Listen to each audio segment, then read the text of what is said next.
Hello everyone, this is Amneep Zahra. Welcome back to my channel. I hope you are doing great. तो हम कर रहे थे national income and related aggregates. तो उसमें हमने कॉन्सेप्ट्स कर लिए थे, कुछ कॉन्सेप्ट्स रह गए थे जैसे कि nominal GDP and real GDP और जीडीपी डिफ्लेटर। तो आज की क्लास में हम ये भी कंप्लीट कर लेंगे। तो शुरू करते हैं। Nominal GDP. नॉमिनल जीडीपी क्या होता है, इससे पहले जान लेते हैं कि जीडीपी क्या है। तो जीडीपी हमें पता है कि it refers to the market value of all final goods and services produce within the domestic territory during a period of an accounting year. तो जैसा कि जीडीपी के बारे में हम जानते हैं कि जो भी गुड्स एंड सर्विसेज एक अकाउंटिंग ईयर में एक इकॉनमी में प्रोड्यूस किए गए हैं उसे हम जीडीपी कहते हैं। या जब हम डोमेस्टिक इनकम कर रहे थे तो डिफिनेशन सेम ही होगी कि all the goods and services produced in an economy during an accounting year. लेकिन नॉमिनल जीडीपी क्या है? नॉमिनल जीडीपी क्या होता है? It refers to the GDP at current prices. से जीडीपी की वैल्यू निकलती कैसे है? जो भी आउटपुट या क्वांटिटी या जो भी गुड्स एंड सर्विसेज इकोनॉमी में प्रोड्यूस हुए हैं, जब उसको हम उसके प्राइस से मल्टीप्लाई कर देंगे तो हमें मार्केट वैल्यू मिल जाएगी, यानी कि उसकी वैल्यू मिल जाएगी जीडीपी कितना या कितना आउटपुट प्रोड्यूस हुआ है इकोनॉमी में। तो GDP at current prices means जो भी क्वांटिटी जो भी गुड्स एंड सर्विसेज इकोनॉमी में प्रोड्यूस हुई उसके करंट प्राइस से जब हम मल्टीप्लाई कर देंगे तो हमें क्या मिल जाएगा? जीडीपी एट करंट प्राइस, या इसको हम कहते हैं नॉमिनल जीडीपी।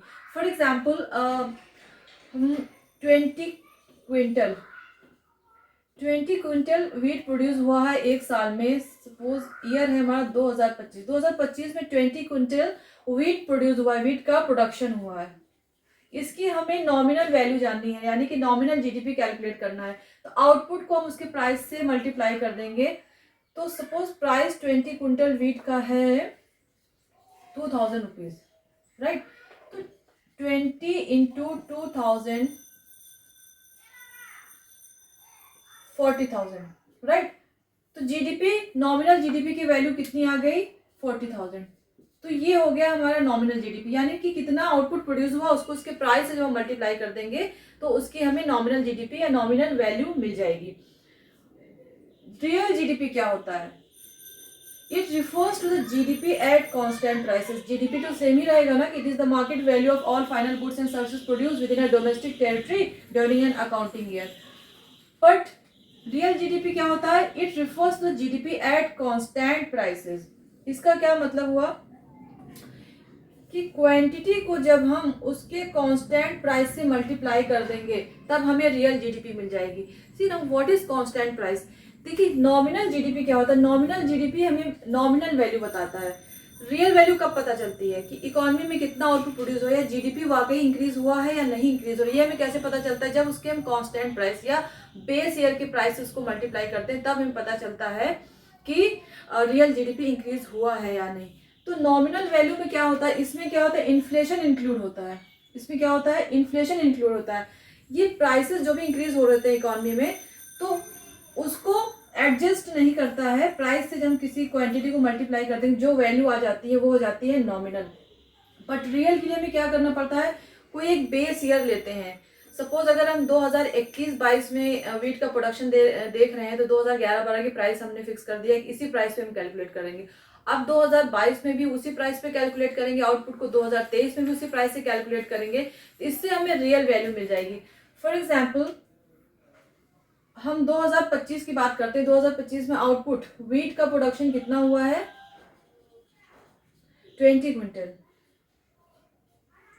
अब हमें रियल जीडीपी जानना है तो प्राइस जो है हम 2011-12 की लेंगे।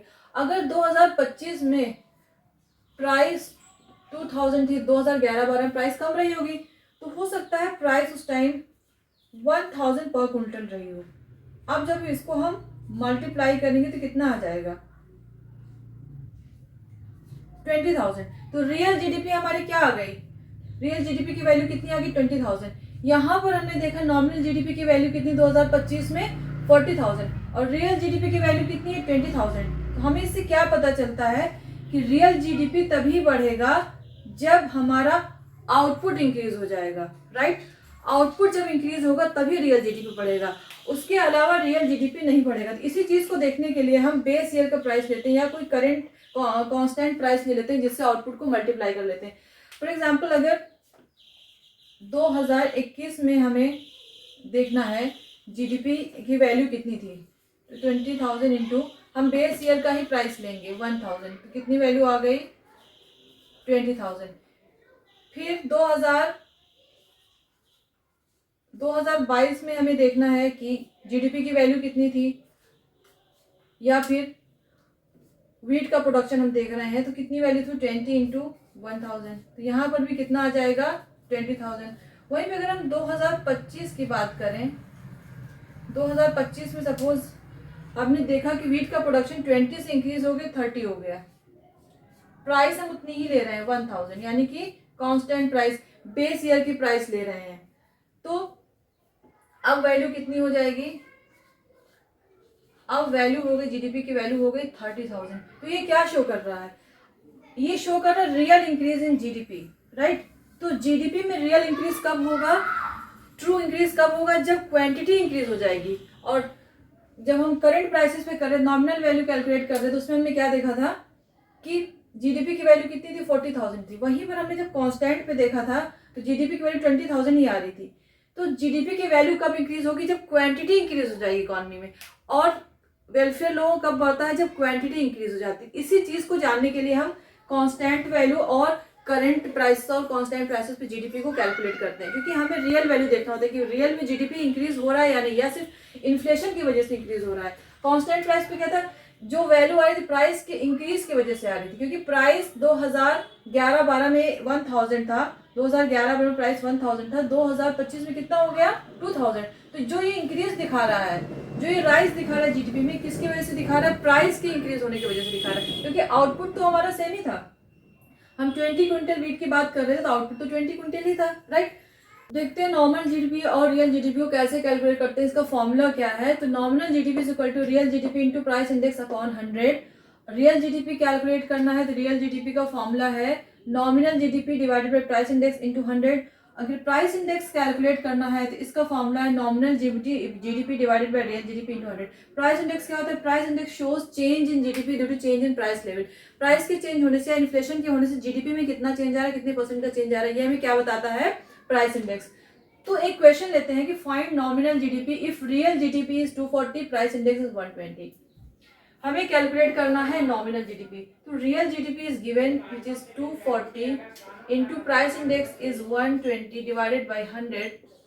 0 से 0 cancel, 10 to the 20, 10 4 the 20 40, then ये हो जाएगा 228, राइट। तो this is our nominal GDP.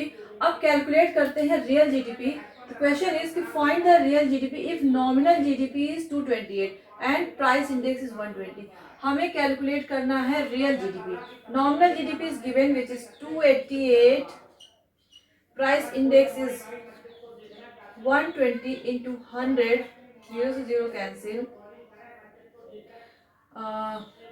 12 to the 24, then 12 4 the 48, and this will become 240, right। तो रियल जीडीपी कितना आ गया हमारे पास, रियल जीडीपी आया है 240। Now calculate the price index. Find the price index of the nominal GDP is 660 and real GDP is 600, price index is 100। Formula है nominal GDP divided by real GDP. Nominal GDP is 660, real GDP is 600 into 100, तो 66, ये हो जाएगा हमारे पास 110।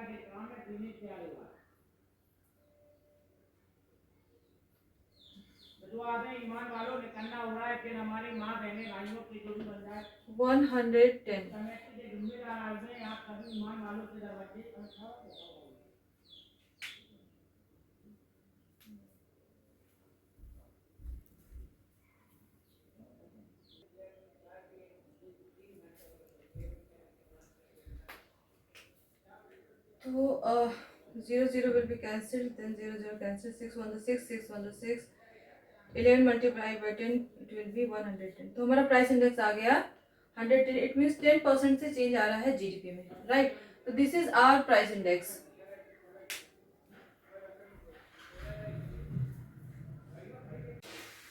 GDP deflator. Now what is GDP deflator? See, GDP deflator refers to the ratio between GDP at current prices and GDP at constant prices. GDP क्या है, GDP simply ratio है current prices और constant prices का। तो GDP deflator का formula क्या है, nominal GDP divided by real GDP into 100। तो हमने जब अभी प्राइस इंडेक्स किया तो उसका भी फॉर्मूला सेम ही है कि nominal GDP divided by real GDP into 100। But GDP deflator और प्राइस इंडेक्स या फिर हम कहें कंज्यूमर प्राइस इंडेक्स में थोड़ा डिफरेंस है। तो दोनों में डिफरेंस क्या है, दोनों ही प्राइस के चेंज को शो करता है, दोनों ही प्राइस के चेंज का इंडेक्स है, बट दोनों में थोड़ा सा डिफरेंस। तो वो डिफरेंस क्या है कि GDP deflator is the measure or index of level of prices of all new domestically produce goods and services in an economy. GDP deflator price के चेंज को शो करता है सारी ही जो न्यू कमोडिटीज इकोनॉमी में प्रोड्यूस की गई एक साल में, उन सारे ही कमोडिटीज के प्राइसेस को चेंज को शो करता है। बट अगर हम सीपीआई की यानी कंज्यूमर प्राइस इंडेक्स की बात करें तो CPI is an index of given basket of commodities which are bought or consumed by the consumer. CPI भी प्राइस के चेंज को शो करता है, बट कुछ कमोडिटीज जो कंज्यूमर परचेज करते हैं अपने कंजम्पशन के लिए, सिर्फ उन्हीं कमोडिटीज के प्राइस के चेंज को शो करता है। ये सारी कमोडिटीज जो इकोनॉमी में प्रोड्यूस हुई हैं, सारी गुड्स एंड सर्विसेज जो इकोनॉमी में प्रोड्यूस हुई हैं, उनके प्राइसेस के चेंज को शो नहीं करता है। दूसरा डिफरेंस क्या है कि CPI includes prices of imported goods but GDP deflator does not include prices of imported goods. CPI क्या करता है, इंपोर्टेड गुड्स के प्राइसेस में जो चेंज आता है उनको भी शो करता है, बट जीडीपी डिफ्लेटर जैसा कि हमने पढ़ा कि it is a measure और index of prices of all domestically produced goods and services। तो ये imported goods के चेंज प्राइसेस में चेंज को शो नहीं करता है, ये सिर्फ जो domestically produce goods and services होती हैं उनके प्राइसेस में चेंज को शो करता है। तो जीडीपी डिफ्लेटर बेसिकली करता क्या है, हमें पता है जीडीपी डिफ्लेटर प्राइस के चेंज को शो करता है, तो हम इसे यूज ही क्यों करते हैं, हमें जीडीपी डिफ्लेटर को यूज करने की क्या जरूरत होती है। हमने पढ़ा है कि nominal GDP and real GDP, तो वेलफेयर जो शो करता है हमारा वो रियल जीडीपी शो करता है। क्यों, क्योंकि रियल जीडीपी में इन्फ्लेशन का इम्पैक्ट नहीं होता है, जबकि नॉमिनल जीडीपी में इन्फ्लेशन का इम्पैक्ट भी होता है। तो रियल जीडीपी जब हम मेजर करते हैं तो इसको कांस्टेंट प्राइस पे यानी कि बेस ईयर के प्राइस पे करते हैं, तो इसमें इन्फ्लेशन का इम्पैक्ट हट जाता है, इन्फ्लेशन का इम्पैक्ट कम हो जाता है। तो ये ज़्यादा एक्यूरेट होता है, ज़्यादा अप्रोप्रिएट होता है इकोनॉमी के वेलफेयर को मेजर करने के लिए। तो जीडीपी डिफ्लेटर यही करता है, प्राइस के चेंज को शो करता है। तो ये क्या शो करता है, जब ये प्राइस लेवल को शो करता है, प्राइसेस में कितना चेंजेस आए हैं, तो ये रियल जीडीपी हमें बताता है ना कि प्राइसेस के इम्पैक्ट को हटा करके हमारा रियल जीडीपी कितना। इट मीन्स कि एक्चुअल में इकोनॉमी में गुड्स एंड सर्विसेज के प्रोडक्शन में कितना इंक्रीज हुआ है, राइट। तो अगर इसको हम कैलकुलेट करें तो हमारा नॉमिनल जीडीपी कितना था, पिछले वाला डेटा ले रहे हैं, normal GDP was 288 and real GDP was 240 into 100। इसको जब हम सॉल्व करेंगे तो ये कितना आएगा,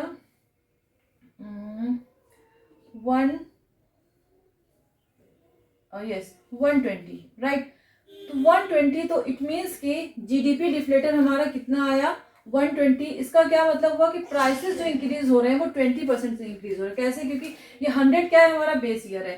तो 120 माइनस 100 जब हम करेंगे तो कितना आया, 20। तो ये 20% क्या शो कर रहा है, ये शो कर रहा है कि प्राइसेस जो इंक्रीज हुए हैं इकोनॉमी में, प्राइसेस जो इंक्रीज हुए हैं इकोनॉमी में कितने से हुए हैं, 20% से, यानी 20% से प्राइसेस इंक्रीज हो रहे हैं। तो हमारा रियल जीडीपी जब हम कैलकुलेट करेंगे तो उसमें ये शो हो जाएगा कि 20% से प्राइस इंक्रीज हुआ था, तो उसको जब हम लेस कर देंगे हमारे पास क्या आ जाएगा, रियल जीडीपी, राइट। तो ये है GDP deflator. Now GDP and welfare, now we will see कि how GDP increases the welfare of the people. GDP से लोगों का वेलफेयर कैसे इंक्रीज होता है। हम बात कर रहे हैं ना कि real GDP is considered as an index of welfare of the people. Real GDP क्या कंसिडर किया जाता है, रियल जीडीपी कंसिडर किया जाता है as an index of welfare of the people. It means कि रियल जीडीपी लोगों का वेलफेयर बढ़ाता है। तो रियल जीडीपी से लोगों का वेलफेयर कैसे इंक्रीज होता है, welfare of the people is measured in terms of the availability of goods and services पर पर्सन। इट मीन्स कि जब रियल जीडीपी बढ़ता है तो इट मीन्स हम कह सकते हैं कि इकोनॉमी में प्रोडक्शन इंक्रीज हो रहा है, गुड्स एंड सर्विसेज का प्रोडक्शन ज्यादा इंक्रीज हो रहा है। तो जब गुड्स एंड कमोडिटीज का प्रोडक्शन इंक्रीज हो रहा है, इट मीन्स कि पर पर्सन गुड्स की अवेलेबिलिटी भी बढ़ रही है, लोगों के पास ज्यादा गुड्स एंड सर्विसेज हैं कंज्यूम करने के लिए। तो increase in real GDP means increase in the level of output in the economy, है ना। जब जीडीपी रियल जीडीपी इंक्रीज हो रही है, इट मीन्स कि इकोनॉमी में आउटपुट भी इंक्रीज हो रहा है, चीजों का प्रोडक्शन भी ज्यादा हो रहा है। तो जब चीजों का प्रोडक्शन ज्यादा हो रहा है तो इट मीन्स कि लोगों के पास ज्यादा गुड्स एंड सर्विसेज अवेलेबल है कंज्यूम करने के लिए। और इसका क्या मतलब हुआ कि higher level of output is associated with higher level of employment. जब ज्यादा गुड्स एंड सर्विसेज प्रोड्यूस करना पड़ेगा तो इट मीन्स कि ज्यादा एम्प्लॉयमेंट अपॉर्चुनिटीज इंक्रीज होगी, ज्यादा लोगों को एम्प्लॉय करना पड़ेगा। इट मीन्स कि एम्प्लॉयमेंट बढ़ेगा इकोनॉमी में, लेवल ऑफ एम्प्लॉयमेंट बढ़ेगा। जब लेवल ऑफ एम्प्लॉयमेंट बढ़ेगा तो what does it mean? It means कि purchasing power of the people will increase. How purchasing power of people will increase? Employment बढ़ेगा तो लोगों के पास इनकम भी इंक्रीज होगी ना। जब इनकम इंक्रीज होगी तो वो ज्यादा परचेज करेंगी। परचेजिंग पावर यानी परचेज करने की कैपेसिटी, उनकी परचेज करने की क्षमता की कितना वो गुड्स एंड सर्विसेज को परचेज कर सकते हैं कंज्यूम करने के लिए, वो लोगों का बढ़ जाएगा तो परचेजिंग पावर बढ़ जाएगा। तो परचेजिंग पावर बढ़ने का मतलब क्या है कि एग्रीगेट डिमांड इंक्रीज हो जाएगी। एग्रीगेट डिमांड इंक्रीज हो रही, इट मीन्स कि लोग जब ज्यादा डिमांड कर रहे हैं तो प्रोड्यूसर को ज्यादा इन्वेस्टमेंट करना पड़ रहा है, ज्यादा प्रोड्यूस करना पड़ रहा है, क्योंकि बढ़ी हुई डिमांड को पूरा करने के लिए उन्हें ज्यादा गुड्स एंड सर्विसेज को प्रोड्यूस करना पड़ रहा है। तो वी कैन से कि there is a cycle of the welfare of the people, है ना। ये पूरा एक साइकिल बन रहा है कि कैसे आउटपुट इंक्रीज हो रहा है, एम्प्लॉयमेंट अपॉर्चुनिटीज इंक्रीज हो रही, परचेजिंग पावर इंक्रीज हो रही due to increase in income of the people, then aggregate demand increase हो रहा है। तो इससे क्या हो रहा है? रियल जीडीपी हमारा इंक्रीज हो रहा है फर्दर ना। तो रियल जीडीपी के इंक्रीज होने से क्या हो रहा है? लोगों का वेलफेयर इंक्रीज हो रहा है। तो इस तरीके से जीडीपी जो है लोगों के वेलफेयर को इंक्रीज करती है।